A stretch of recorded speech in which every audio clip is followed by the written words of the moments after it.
It's 150 years ago, in a remote part of Hampshire, and these poor souls have been abandoned. Why?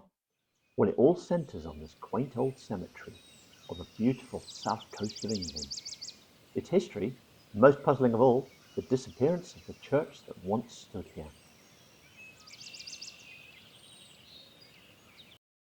Even 100 years ago, most people couldn't swim.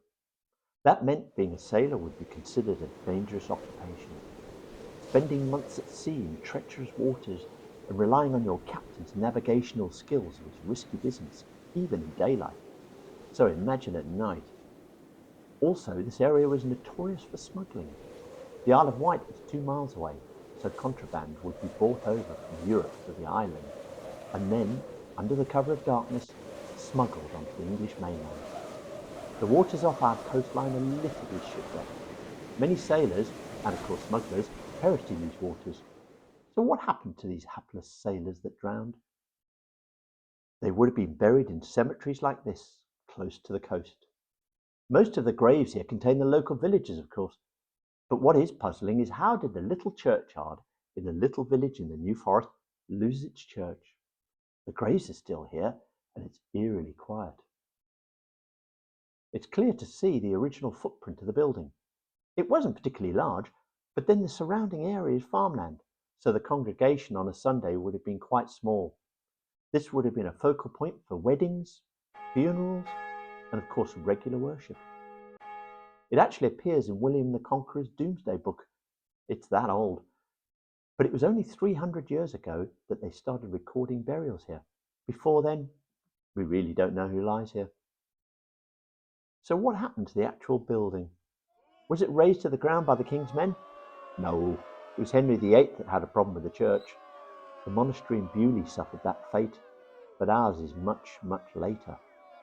Was it ransacked by looters in the same way that the Egyptian pyramids were? No, stealing lead from roofs is a fairly recent thing, I think. What about invading armies? Nope. Hostile aliens? But no, that's silly. The clue lies in its beautiful location. Believe it or not, 40 million years ago, crocodiles roamed the swamp here. Yes, hard to imagine this hot and sweaty swamp. But they've actually found crocodile skulls here, along with other dinosaur fossils. Quite different now, though. Mainly cockapoos and tourists. Although there is actually a naturist beach just below. That'll keep most tourists and even cockapoos away. The answer to our puzzle is erosion. Much of the English coastline has been eroding for centuries. The soft sand and clay here means the cliff is disappearing at an alarming rate. So 150 years ago, it was decided to move the church inland. Not an easy feat in 1870, I can tell you.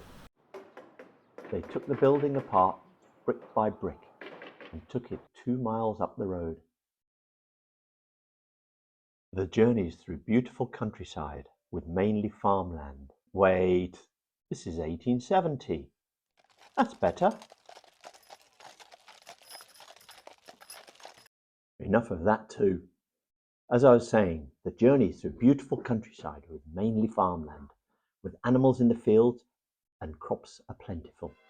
And here we are, finally, bigger, better and safer, in the heart of a thriving community.